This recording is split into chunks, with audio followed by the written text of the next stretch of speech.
Thank you very much for joining us this afternoon.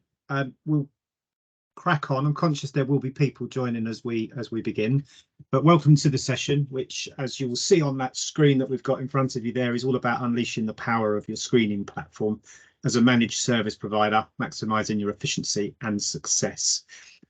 What we're looking to do here on this session is to provide some really good insights and interactions based on our interactions with our MSP clients. And we'll cover the core strategies, the candidate experiences, the client experiences and the journey and the continuous cycle of how you can enhance that process. What we will do at the end of the session is we will have a Q&A. So do feel free to use the Q&A in chat.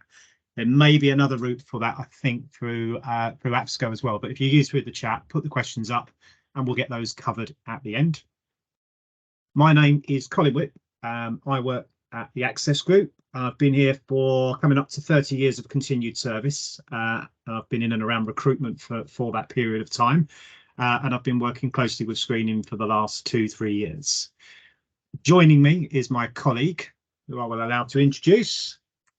Hi, I'm Suzy Parker. I work in our recruitment division and I specialise with the screening side of our products, and I work with multiple customers across multiple sectors, including managed service providers and large organisations across very highly regulated sectors. So hopefully we're able to give you some really good insights today on how we can support our customers. Amazing. And I'm also really excited. We've got another AppSco member on who's also a client that works with us, and that is Jo Swarbrick from Morson. Hello, Jo. Hi, thank you, Colin. Hi, everybody. So my name's Jo Swarbrick. So I've been with Morson since about February last year. So we've been working with the team and with Access. What we've been looking at is transforming the department. We want to offer a really seamless journey for the candidate, but also delight our customers as well. Amazing. And Suzy and I, we kind of got together and we have had a chat with Jo, obviously, as well. And we've kind of been discussing the MSP marketplace. And what we've done is we've kind of listed out some bullet points, which I'll kind of move on to in a moment. And they kind of just provide a nice topic point for us to kind of discuss, to kind of gain all those elements to really give some insight and perspective on the MSP market. So if I move on to the first one, that should be with you. Yeah, so I think and what we wanted to do is rather than just talk about our experiences, is we really wanted to get a viewpoint from a client that is out in the marketplace and is doing that screening, which is why we're going to sort of get some really good insights from Jo as we move along and get her thoughts on this. So the first thing which I think is paramount with any screening business is looking at legislation. You're going to be working with clients. They're going to have multiple sets of compliance. They're going to have different policies and procedures that they need to follow to onboard those candidates. And that can be from doing a very simple candidate journey from referencing and right to work checks right the way through to something a bit more compliant led that includes a DBS check. It could be a BPSS or BS7858, or it could even be more regulated sectors like education, healthcare or finance, where there's going to be multiple checks involved. So I think from our point of view, we know with our customers, it's been able to create those different sets of compliance and meet clients' criteria. How about that for yourselves, Jo? Because I know you've got a really wide sector of clients that you deal with. Yeah, we do. And I think legislation is definitely becoming more and more of a conversational point at the moment. So we have clients who maybe just want 1 reference, 2 references and a DBS, but more and more they're actually talking to us about, okay, so what is the difference between what they do and a BPSS and a BS7858? Because I think they understand actually the way the world's working and moving towards, all the regulations at the moment, that really maybe a couple of references might not do the same job anymore, so it's always good to be able to offer that flexibility in terms of all of the different levels, work with clients if they only want 1 or 2 references, but also then be able to guide clients, if they want something more, along the BS7858. Are you finding that clients now are maybe widening their onboarding criteria? So for instance, like I said, traditionally a lot of companies would just look at the referencing and right to work checks. But I know with some of the customers I'm talking to, they're actually widening that out to do more in-depth checks to vet their candidates. Are you finding that from customers that you're talking to?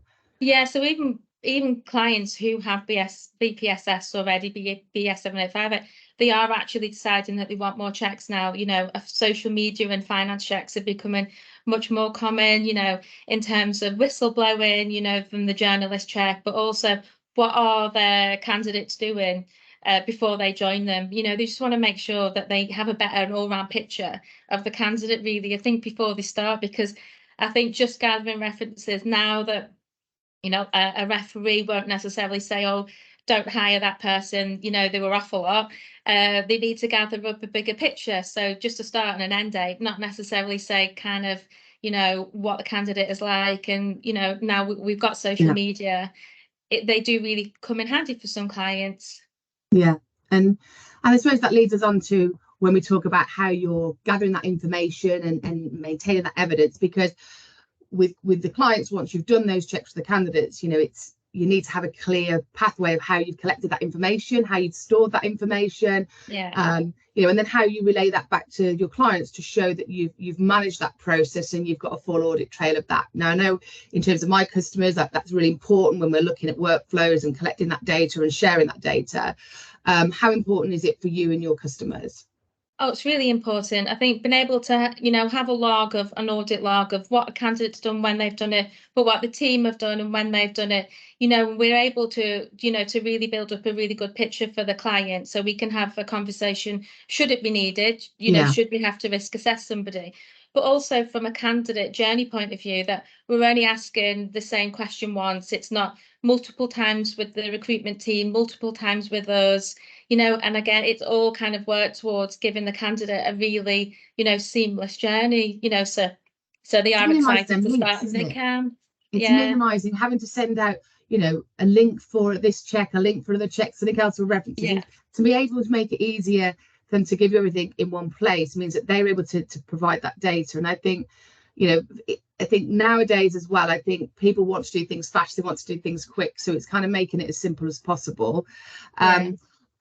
In terms of looking at the flexibility of the system or your processes, so like we talked about different variances of compliance, you're going to deal with multiple sectors, and particularly when you're dealing with more regulated sectors than others, where the audit trail comes in really handy, where they're going to be able to have to prove that evidence if a regulator is to come in, but also when you're looking at the service that you are able to offer to your customers, because I know, again, with customers that I'm working with, it's having that flexibility to be able to choose how they want to service a customer and how much autonomy they want to provide that customer in terms of what they manage, what you manage, but also being able to go in and change compliance. And we know legislation is changing all the time. You know, if you look back to IDVT and when that came into play, and everybody had to kind of shuffle around quite quickly to make sure they were able to meet that compliance. As I'm sure you probably had lots of clients you had to move things around for. So how does that play a part currently for you in terms of switching out compliance, changing that all the time and constantly evolving the service? Well, I think just having the flexibility in every sense of the word from the platform and from the workflows allows me and the team to be able to offer every client, you know, whatever journey that they decide to make. There are no two candidates the same, and there are no two clients the same, despite they may be, you know, go under the same legislation.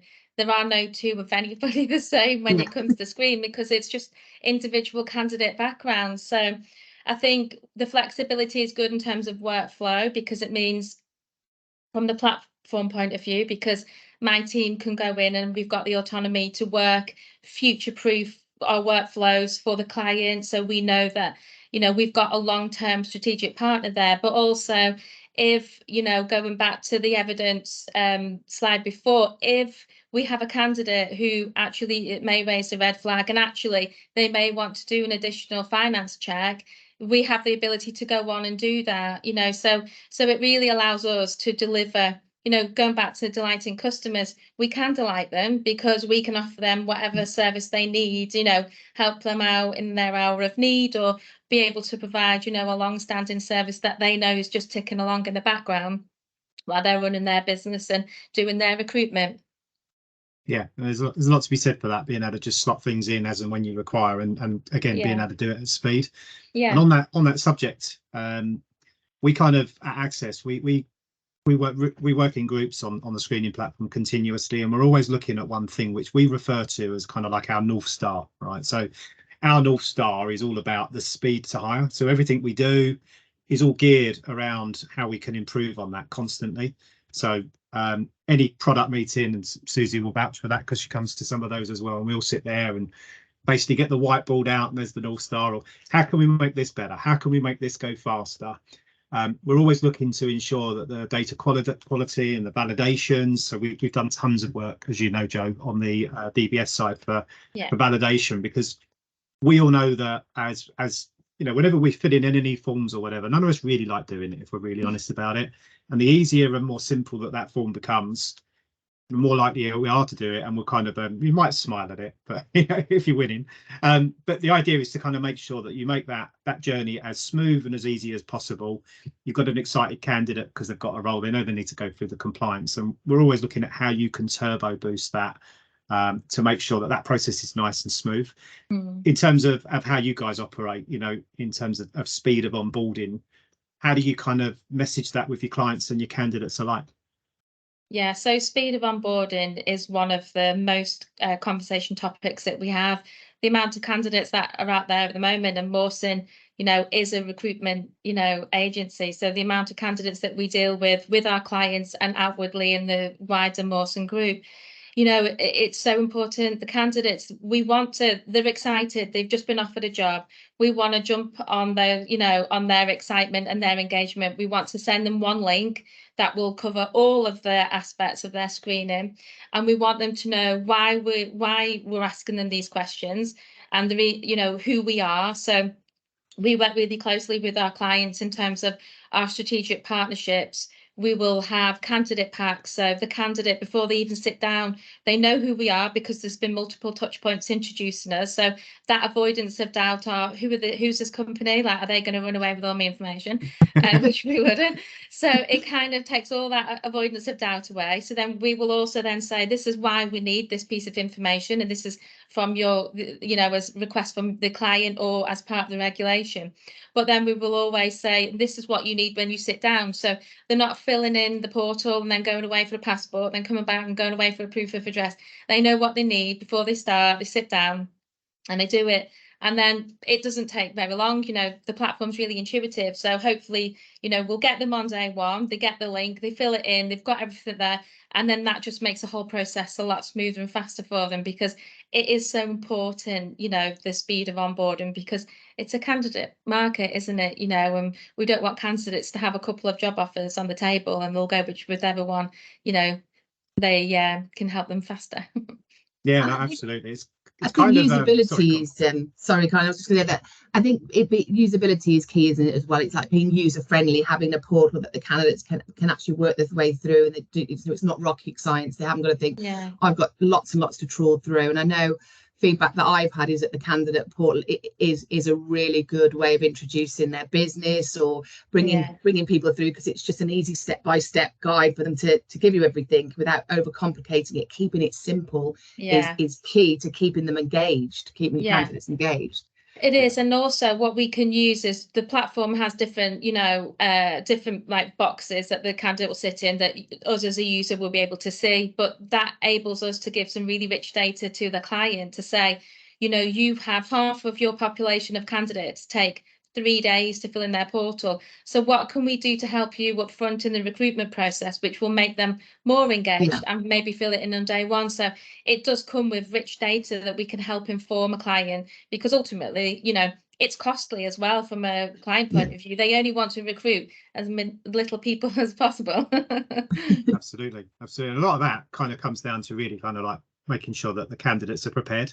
So proper preparation, you know, for the rest. And that kind of enables you as an MSP, I guess, to come into your own, because you can give that kind of data and feedback to your clients.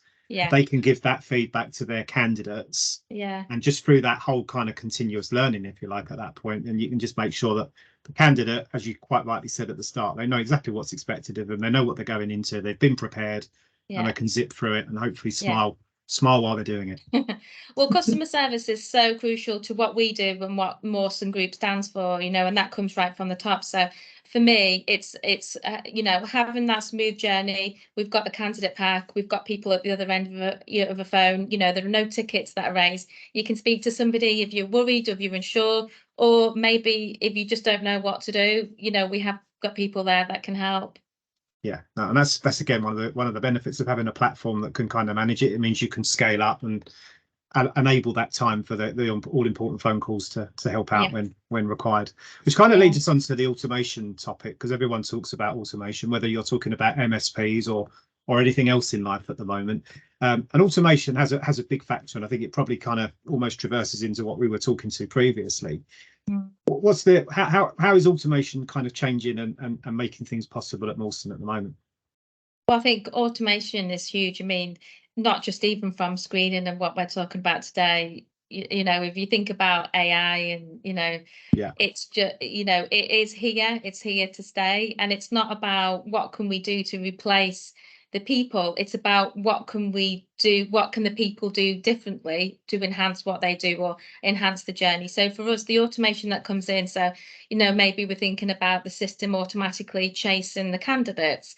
Well, the time that saves my team doing that, we can be, you know, picking up the phone to other candidates, or, you know, maybe there is somebody struggling. It just allows us that personal touch, which is so important for us and the team, is that we are able to like move our duties around so we're more efficient in terms of the team and how we work. Yeah, and also, like you said, it's freeing time up, isn't it? It's not about taking the human element out. No, it's actually giving you back the time to inject that human element if you want to do more. Yeah, no, that's exactly what it's about. And it's, you know, you can choose the levels of automation as well, and it's quite right. It means you can scale and do more with the same amount with the same team, but being more attentive to the people that you're working with. And also we have clients who want full automation, you know, bare minimum human touch, because, you know, they like it slick, you know, and that's absolutely fine. We can work with as little interaction or as, you know, the most interaction. Everybody's different, all clients are different, and their candidates. So yeah, I think automation allows us to be more flexible, which kind of brings all of the points in line, is because they all interlink. You know, the automation allows the flexibility, which allows, you know, the speed of onboard, and so they are very much all connected. Amazing.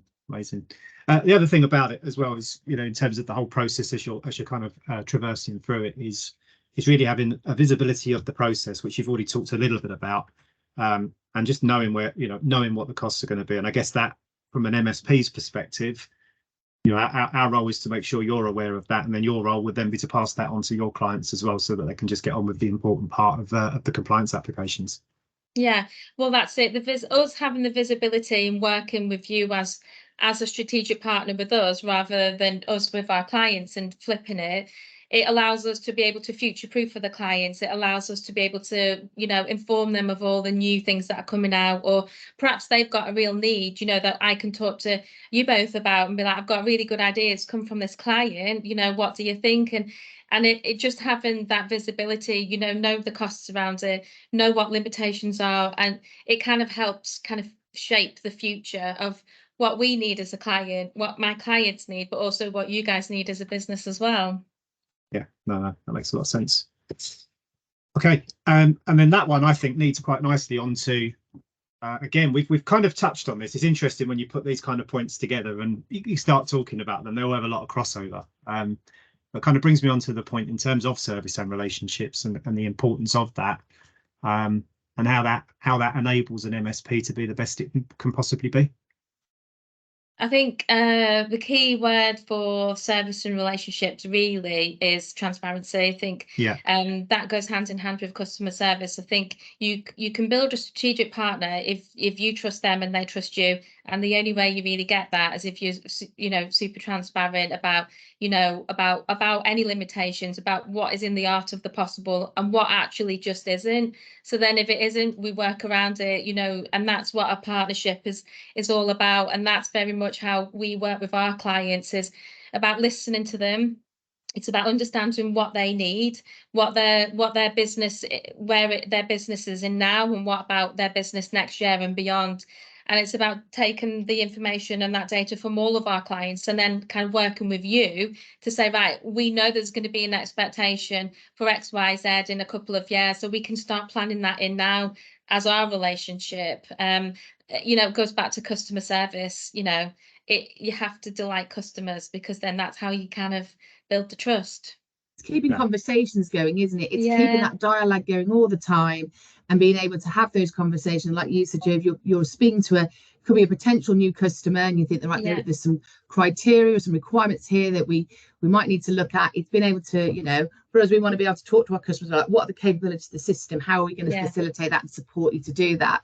But also it means that we can, you know, we work quite closely with people like yourselves, Jo, and our other MSPs to keep you abreast of everything that's coming, everything, new features, some exciting new things that are coming to market. So hopefully then you can take that out to market and feed that to potential customers or your existing client base to keep yourself, you know, ahead of the curve in the marketplace. Yeah, well, that's it, because we can work with our customers on what we need now, but we're meeting new clients all the time who have different requirements, you know. Although we work to different regulations, you know, we've said it before, they're all different and all have a different requirement. There may be different reporting needs, or, you know, extra facilities they need, or, you know, whatever the case may be. I think by us working together and by using our clients as well to, you know, help share that knowledge, it's great now. It future-proofs our clients now, but also the ones coming on board too. Yeah, and you've got quite a wide variety of clients, haven't you? We do. And they've all got different requirements, and I guess they all have different types of level of service. And when you're approaching a client in terms of that, is it kind of like you go through a full menu of what's on offer and what's possible, and negotiate with where that's going to land, or, you know, and just give us a little insight into the type of variety of clients that you work with, if that's all right as well? We've got a huge variety. So we have aviation, so every possible different legislation, we probably have that, you know. Definitely in there, like finance, they're heavy regulated. We've got utility companies, we've got, you know, we've got a whole wide variety. And to start those initial conversations, really it comes down to listening. What do they need? We will always make a recommendation and challenge if we feel like a challenge is appropriate, because, you know, we have clients mentioned that, you know, 2 references were fine, but now we're like, are you sure, you know, you only want that? Do you not want BPSS as a standard?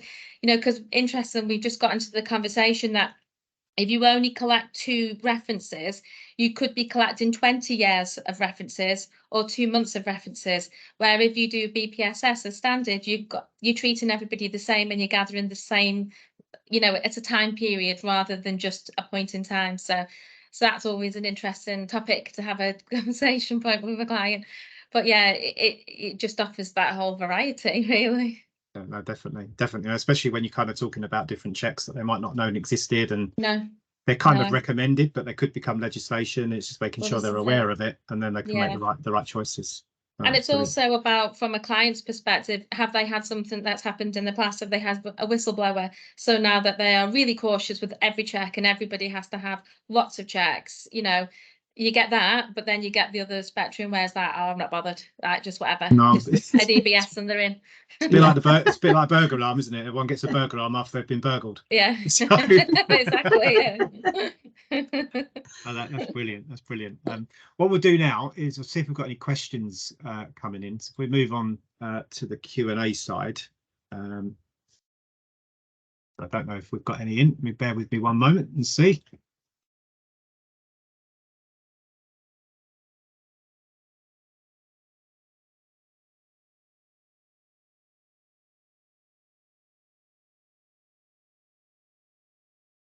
Dead silence. No one likes silence.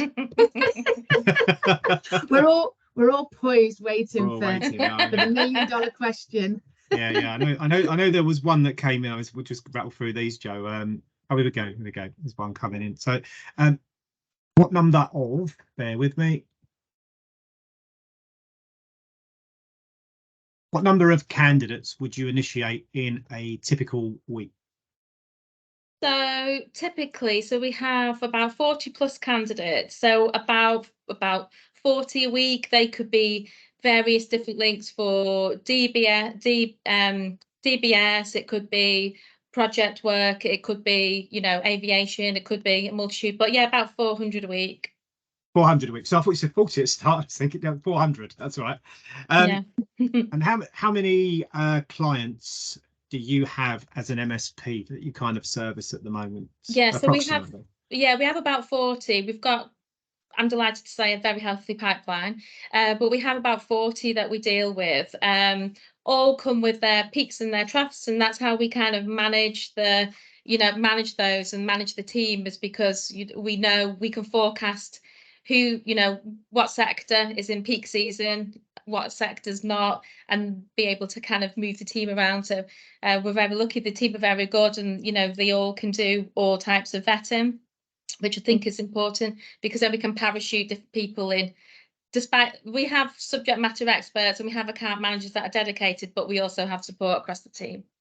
And do you find, Jo, that, you know, with having a system in place with all of the features that we've talked about, you know, whether it's automation or the integration with third-party checks, is that something that is helping you? Because you say you've got a healthy pipeline, so you're continually scaling the business and looking to grow. Yeah. And is having a good screening system in place paramount to allow for that growth without having to consider looking at additional overheads of new headcount or anything along those lines? 100%, because what it allows us to do is allows us to work with the peaks and the troughs, but it allows us to have full visibility. And then if the client uses the client management dashboard, that allows them to have visibility. So then they not necessarily ring us to find out where candidates are at, because they can go on and have a look. So I think the flexibility and the diverse clients that we've got allows us to be able to use a platform. And just because we take on 2, 3, 4 new clients, we don't need to take on 3, 4 new members of staff.